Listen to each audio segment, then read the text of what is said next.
ಪ್ರಾರಂಭಿಕವಾಗಿ ಒಂದು balanced opinion ಬೇಕು ಅನ್ನೋ ಕಾರಣಕ್ಕೆ ಚಿತಾಲೆ ಸರ್ ತಮ್ಮಿಂದಲೇ ಕಾರ್ಯಕ್ರಮವನ್ನು ಪ್ರಾರಂಭ ಮಾಡ್ತಾ ಇದ್ದೀನಿ. ನಾನು ಆಗಲೇ ಹೇಳಿದ ಹಾಗೆ ಐಡಿಯಾಲಜಿಕಲ್ ಡಿಫ್ರೆನ್ಸಸ್ ಇದೆ ಅನ್ನೋ ಕಾರಣಕ್ಕೆ ರಾಜ್ಯ ಸರ್ಕಾರ ವರ್ಸಸ್ ಕೇಂದ್ರ ಸರ್ಕಾರ ಒಂದು ಲೆವೆಲ್ಗೆ understandable, but Mamata Banerjee versus the entire system ಅನ್ನೋದು ಅದನ್ನು ನಾವು ಯಾವ ರೀತಿ ಗಮನಿಸಬೇಕು ಅಂತ.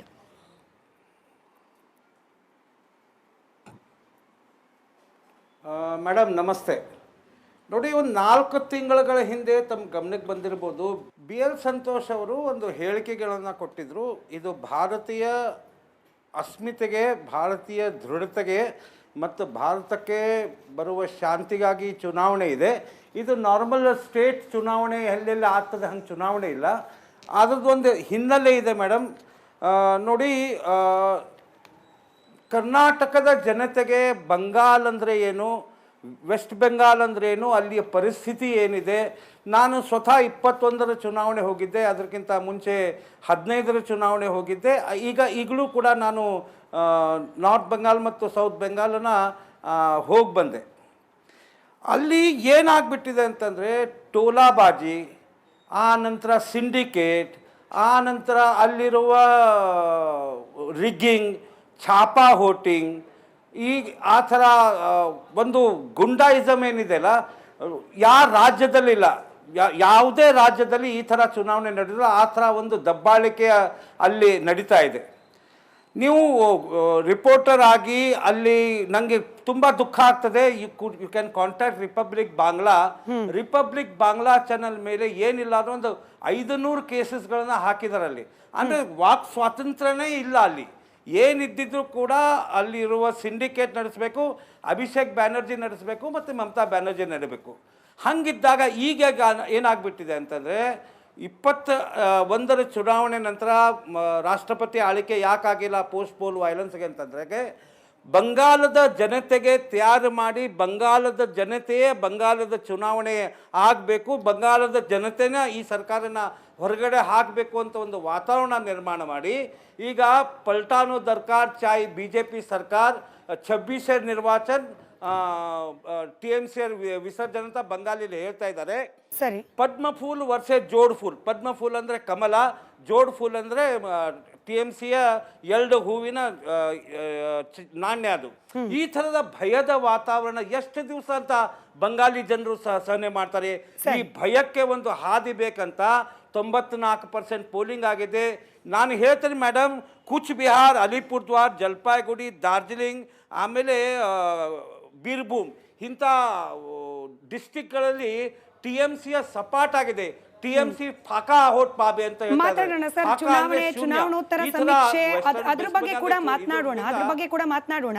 But before going there, Yadali sir, ಹೌದು, ನಮ್ದು ಫೆಡರಲ್ ಸಿಸ್ಟಮ್ ಆಫ್ ಡೆಮೋಕ್ರಸಿ, ಅದರಲ್ಲಿ ರಾಜ್ಯ ಸರ್ಕಾರಗಳಿಗೆ ಸ್ವಾಯತ್ತತೆ ಅನ್ನೋದು ಈ ನೆಲ ಭಾರತದ ಸಂವಿಧಾನದತ್ತವಾದ ಆಶಯ. ಅದಕ್ಕೆ ಎಲ್ಲರೂ ಕೂಡ ಮನ್ನಣೆಯನ್ನು ಕೊಡಲೇಬೇಕು, ಒಪ್ಪಲೇಬೇಕು, ಸರಿಯೇ.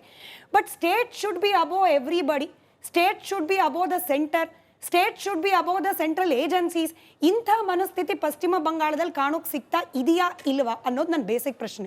ಯಾವಾಗ ರಾಜ್ಯಗಳ ಸ್ವಾಯತ್ತತೆಗೆ ಧಕ್ಕೆ ಬರುತ್ತೋ, ಅಲ್ಲಿರ್ತಕ್ಕಂಥ ಜನರ ಹಿತಾಸಕ್ತಿಯನ್ನ ಕೇಂದ್ರ ಸರ್ಕಾರ ದಮನ ಮಾಡಕ್ ನೋಡುತ್ತೋ, ಜನರ ಹಿತಾಸಕ್ತಿ, ಹೌದು, ಯಾವಾಗ ಮಾಡುತ್ತೋ, ಯಾವಾಗ ಕೇಂದ್ರ ಸರ್ಕಾರ ತನ್ನ ಯೋಜನೆಗಳನ್ನ ತನ್ನ ಪಕ್ಷದವರಿಗೆ ಕೊಡುವುದು, ವಿರೋಧ ಪಕ್ಷದಲ್ಲಿರ್ತಕ್ಕಂಥವ್ರಿಗೆ ನಿಲ್ಲಿಸೋದು. ನರೇಗಾ ಯೋಜನೆ ಮೊದಲನೇ ನಿಲ್ಲಿಸಿದ್ದೇ ಪಶ್ಚಿಮ ಬಂಗಾಳದಲ್ಲಿ, ಆಯ್ತಾ. ಈ ರೀತಿಯಾದ ತಾರತಮ್ಯ ಮಾಡೋದು, ಆಮೇಲೆ ಒಂದು ರಾಜ್ಯಕ್ಕೆ ತನಗೆ ಬೇಕಾದ ರಾಜ್ಯಕ್ಕೆ ಹೆಚ್ಚು ಅನುದಾನ ಕೊಡುವುದು, ಬೇರೆ ರಾಜ್ಯಕ್ಕೆ ಬಹಳ ಕಡಿಮೆ ಕೊಡುವುದು, ಕೆಲವು ಕಡೆ ಕೊಡೋದೇ ಇರತಕ್ಕಂಥದ್ದು.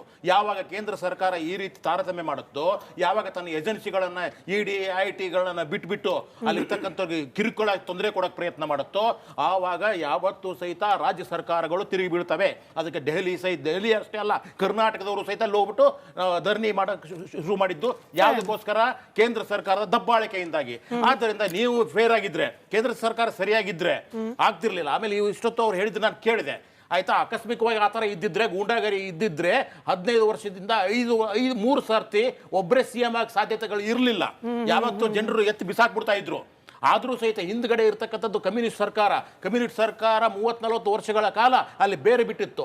ಅಂಥ ಕಮ್ಯುನಿಸ್ಟ್ ಸರ್ಕಾರದ ವಿರುದ್ಧವಾಗಿ ಒಂದೇ ಮಹಿಳೆ ಗಟ್ಟಿಯಾಗಿ ನಿಂತ್ಕೊಂಡು ಒಂದು TMC ಅಂತ ಒಂದು ಹೊಸ ಪಕ್ಷವನ್ನು ಸ್ಥಾಪನೆ ಮಾಡಿ ಅಲ್ಲಿ ಒಂದು ಸದೃಢವಾದ ಸರ್ಕಾರವನ್ನು ತೆಗೆದುಕೊಂಡು ಬಂದಿದ್ದಾರೆ. ಬೇರೆ ರಾಜ್ಯಗಳಿಗೆ, ಬೀಮಾರ್ ರಾಜ್ಯಗಳಿಗೆ ಹೋಲಿಸಿದ್ರೆ ಇರೋದರಲ್ಲೇ ಅಲ್ಲಿರ್ತಕ್ಕಂಥ ಸಣ್ಣ ಅಭಿವೃದ್ಧಿ ಆಗಿದೆ, ಮಹಿಳೆಯರು ನೆಮ್ಮದಿಯಾಗಿದ್ದಾರೆ. ಸೊ ಆದ್ದರಿಂದ ಇವರು ಎಲ್ಲಿ ಸರ್ವೆ ಮಾಡಿದಾರೋ ನಮ್ಗೆ ಗೊತ್ತಿಲ್ಲ. ಇವಾಗಲೂ ಸಹಿತ ನಾನು ಹೇಳ್ತಾ ಇದ್ದೀನಿ, ಇಡೀ ಸೆಂಟ್ರಲ್ಲು ಒಂದೆಲ್ಲ ಮೇಡಮ್, ಒಬ್ಬ ಮಮತಾ ಬ್ಯಾನರ್ಜಿನ ಎದುರಿಸೋದಕ್ಕೆ, ಒಂದು TMCನ ಬೀಳಿಸೋದಕ್ಕೆ ಒಬ್ಬ ಪ್ರಧಾನಮಂತ್ರಿ, ಒಬ್ಬ ಗೃಹ ಮಂತ್ರಿ, ಎಲ್ಲ ಕ್ಯಾಬಿನೆಟ್ ಮಂತ್ರಿಗಳು, 18 ರಾಜ್ಯದ ಮುಖ್ಯಮಂತ್ರಿಗಳು, 500ಕ್ಕೂ ಹೆಚ್ಚು ಶಾಸಕರು, 200ಕ್ಕೂ ಹೆಚ್ಚು ಮಂತ್ರಿಗಳು, ಬೇರೆ ಬೇರೆ ರಾಜ್ಯದ ಎಲ್ಲ MP ಗಳು, CBI, IT, ED, NIA, CRPF ಎಲ್ಲರೂ ಜೊತೆಗೆ ಚುನಾವಣಾ ಆಯೋಗ, ಇವರೆಲ್ಲರೂ ಸಹಿತ ಅದ್ರ ಮೇಲೆ ಮುಗಿಬಿದ್ದಿದಾರಲ್ಲ. ಏಕ್ ನಾರಿ ಸೌಕಾ ಊಪರ್ ಭಾರಿ ಅಂತ ಹೇಳ್ಬಿಟ್ಟು ಅಲ್ಲಿ ಸ್ಲೋಗನ್ ಇದೆ. ಸೊ ಅದನ್ನ ತೋರಿಸ್ತಾ ಇದ್ದಾರೆ. ಆದ್ದರಿಂದ ಒಂದು ಮಹಿಳೆಗೆ ಹೋಗಿ IT ಸೆಲ್ನವರು ಇತ್ತೀಚೆಗೆ ಒಂದು ಕಾರ್ಟೂನ್ ಮಾಡಿದ್ದಾರೆ, ಜಸ್ಟ್ ಅಸಹ್ಯವಾಗಿ ಮಾಡಿದ್ದಾರೆ ಅಂತಂದ್ರೆ ಅವರು ಆ ಮಹಿಳೆ ಒಬ್ಬಳು ತಾಯಿ, ಒಬ್ಬಳು ತಂಗಿ, ಒಬ್ಬಳು ಹೆಂಡತಿ ಏನಾದ್ರೂ ಆಗಿರ್ಬೋದು, ಅಷ್ಟು ಅಸಹ್ಯವಾಗಿ ಚಿತ್ರಿಸಿಬಿಟ್ಟು ಹೊರಗಡೆ ಬಿಡ್ತಾ ಇದ್ದಾರಲ್ಲ ಇವರು. ಮತ್ತು ಮೊದಲನೇದಾಗಿ ಅಲ್ಲಿರ್ತಕ್ಕಂಥ ಬಂಗಾಳಿ ಅಸ್ಮಿತೆ ಇದೆ. ಸುಧೇಂದ್ರ ಅಧಿಕಾರಿ ಅವರು ಮೊನ್ನೆ ಬಂದು ಹಿಂದೂ ಬಾಯಿ ಅಂತ ಬಾಯಿ ಬಿಡ್ಕೊಂಡ್ರಲ್ಲ ಬೀದಿಯಲ್ಲಿ ನಿಂತ್ಕೊಂಡು, ಅವಾಗ ಅಲ್ಲಿರ್ತಕ್ಕಂಥ ಜನ ಏನ್ ಹೇಳಿದ್ರು ಗೊತ್ತಾ? ಜೈ ಬಂಗಾಲ್ ಅಂತ ಹೇಳಿದ್ರು. ಸೊ ನಮಗೆ ನಿಮ್ದು ಮುಸ್ಲಿಮು, ನಿಮ್ ಹಿಂದೂ, ನಿಮ್ ಭಿನ್ನ ಇವೆಲ್ಲವೂ ಬೇಡ, ದ್ವೇಷ ಭಾಷಣ ಬೇಕಾಗಿಲ್ಲ. ಅನುರಾಗ್ ಠಾಕೂರ್ ಅವ್ರು ಏನ್ ಹೇಳಿದ್ರು ನಿಮ್ಗೆ? ಗದ್ದಾರೋಂಕೋ ಸಾಲೋ ಗದ್ದಾರೋಂಕೋ ಗೋಲಿ ಮಾರೋ ಅಂತ ಹೇಳಿದ್ರು. ನಿನ್ನೇನಾದ್ರೂ ಸುಪ್ರೀಂ ಕೋರ್ಟ್ ಆರ್ಡರ್ ಮಾಡ್ತು. ಸೊ ಈ ರೀತಿಯಾಗಿ ನೀವು ನೋಡ್ಕೊಳ್ಳಿ, ಹೇಳಕ್ಕಾಗೋದಿಲ್ಲ. ನಿಮ್ಮ ಏನು ಪೇಡ್ ಎಕ್ಸಿಟ್ ಪೋಲ್ಗಳಿದಾವಲ್ಲ ಅವುಗಳು ಎಲ್ಲವೂ ಸಹಿತ ಸುಳ್ಳಾಗ್ತವೆ. ನಾಳೆ ಬಿಟ್ಟು ನಾಡ್ದು ಇಲ್ಲೇ ನಾನೇ ಕೂತ್ಕೊಂಡಿರ್ತೀನಿ. Fair enough. ನಿಮ್ಮ ಉತ್ತರದಲ್ಲಿ 2-3 ಅನುಮಾನಗಳು. ನೀವು ಒಬ್ಬ ನಾರಿಯನ್ನ ಎದುರಿಸಲಿಕ್ಕೆ 100 ಜನ ಬಂದ್ರು ಅದಕ್ಕೆ BJP ಅವರು ಉತ್ತರ ಕೊಡ್ಲಿ. ಬಟ್ ನನ್ನ ಅನುಮಾನ ಇದ್ದಿದ್ದು, ನೀವು 3 ಟರ್ಮಿಗೆ ಅಥವಾ 2 ಟರ್ಮಿಗೆ ಮಮತಾ ಬ್ಯಾನರ್ಜಿ ಆಯ್ಕೆ ಆಗ್ತಿರ್ಲಿಲ್ಲ ಅಂದ್ರಿ. ಬಟ್ ಇದೇ ಮಮತಾ ಬ್ಯಾನರ್ಜಿಯ ಆಯ್ಕೆಯ ಬಗ್ಗೆ ಅನೇಕ ಆರೋಪಗಳಿದೆ. ದಬ್ಬಾಳಿಕೆಯಿಂದ ಮತ ಚಲಾವಣೆ ಮಾಡಿಸ್ಕೊಳ್ಳಲಾಗ್ತಾ ಇದೆ. ಇದಕ್ಕೆ ಪೂರಕವಾಗಿ ಎಲೆಕ್ಷನ್ ಕ್ಯಾಂಪೇನ್ ಸಂದರ್ಭದಲ್ಲಿ ಬಂದ ಹೇಳಿಕೆಗಳು ಇದೇ TMC ಪಕ್ಷದ ನಾಯಕರ ಬಾಯಿಂದ, ನಮ್ಮ ಪಕ್ಷವನ್ನ ಹೊರತುಪಡಿಸಿ ಬೇರೆ ಪಕ್ಷದವ್ರಿಗೆ ಓಟ್ ಹಾಕಿದ್ರೆ ನಿಮ್ಮನ್ನ ಏನ್ ಮಾಡ್ಕೊಳ್ತೀವಿ ನೋಡಿ, ಇದು ನಿಮ್ ಗಮನಕ್ಕೆ ಬರ್ಲಿಲ್ವಾ ಸರ್? ಫೇರ್ ಎಲೆಕ್ಷನ್ಗಳು ನಡೀತಾ ಇಲ್ಲ ಅಂತ ಹೇಳಿ ಅಲ್ಲಿನ ಅನೇಕ ಮಂದಿ ಜನರು ಮಾಧ್ಯಮಗಳ ಕ್ಯಾಮ್ರಾ ಮುಂದೆ ಭಯಭೀತರಾಗಿ ಹೇಳಿಕೆಯನ್ನ ಕೊಟ್ಟಿದ್ದು ನಿಮ್ ಗಮನಕ್ಕೆ ಬಂದಿಲ್ವಾ ಸರ್? ನೀವು ಹೇಳಿದ್ರಿ ಜನರೇ ಸಂತೋಷವಾಗಿದ್ದಾರೆ ಅಂತ ಹೇಳಿ, ಮಹಿಳೆಯರು ಸುರಕ್ಷಿತವಾಗಿದ್ದಾರೆ ಅಂತ ಹೇಳಿ. RK ಮೆಡಿಕಲ್ ಕಾಲೇಜ್ನಲ್ಲಿ ಅತ್ಯಾಚಾರ ಆದ ಪ್ರಕರಣದಲ್ಲಿ ಮಮತಾ ಬ್ಯಾನರ್ಜಿ ಸರ್ಕಾರ ಯಾವ ರೀತಿಯಾಗಿ ವರ್ತಿಸ್ತು? ರಾಮನವಮಿಯ ಮೆರವಣಿಗೆಯಲ್ಲಿ ಹಿಂದೂ ಸಮುದಾಯದ ಮೇಲೆ ಮಮತಾ ಬ್ಯಾನರ್ಜಿ ಸರ್ಕಾರ ಯಾವ ರೀತಿ ವರ್ತಿಸ್ತು? ಇದು ಯಾವುದು ನಿಮ್ಮ ಗಮನಕ್ಕೆ ಬಾರದಲ್ಲೇ ನೀವು ಮಾತನಾಡಿದ್ರ ಬಂದು ಮಾತನಾಡಿದ್ರೆ? ಉತ್ತರ ಭಾರತದಲ್ಲಿ ನೀವೇನು ಹೇಳ್ತಾ, ಉತ್ತರ ಭಾರತದಲ್ಲಿ, ಉತ್ತರ ಪ್ರದೇಶದಲ್ಲಿ, ಮಧ್ಯಪ್ರದೇಶದಲ್ಲಿ ಇಂಥವು 100 ಹೇಳ್ತೀನಿ ನಾನು ನಿಮಗೆ. ವೆಸ್ಟ್ ಬೆಂಗಾಲ್ ಬಗ್ಗೆ ಮಾತನಾಡ್ತಿದ್ದೀವಿ. ವೆಸ್ಟ್ ಬೆಂಗಾಲ್ 100 ಪಟ್ಟಿ ಕೊಡಿ. 100 ಪಟ್ಟಿ ಕೊಡಿ ವೆಸ್ಟ್ ಬೆಂಗಾಲ್. 100 ಪಟ್ಟಿ ಕೊಡಿ West Bengal. where TMC has acted right. Hindu community ಮಹಿಳೆಯರ ವಿಚಾರದಲ್ಲಿ where TMC has acted right. 3 ಉದಾಹರಣೆ. ಕ್ರೈಮ್ ಬಗ್ಗೆ ನಾನು ಹೇಳೋದಿಲ್ಲ, ಎಲ್ಲಾ ರಾಜ್ಯದಲ್ಲೂ ಎಲ್ಲ ಕಡೆ ಆಗತ್ತೆ. ವೆಸ್ಟ್ ಬೆಂಗಾಲ್ ಬಗ್ಗೆ, ವೆಸ್ಟ್ ಬೆಂಗಾಲ್ ಸಹಿತ ಅದು ತಕ್ಷಣಕ್ಕೆ ಅದಕ್ಕೆ ಪ್ರತಿಕ್ರಿಯೆ ಆಗಿದೆ. ಅದಕ್ಕೆ ಕಾನೂನಾತ್ಮಕ ಕ್ರಮವೂ ಆಗಿದೆ. ಈಗ ನಾನು TMC ವಕ್ತಾರನಂತೂ ಅಲ್ಲ. ಮೊದಲನೇದಾಗಿ ನಾನು ಹೇಳ್ತಾ ಇರೋದು BJP ಅಲ್ಲಿ ಮಾಡಿದಂತ ದಬ್ಬಾಳಿಕೆ ಕೊನೆಯ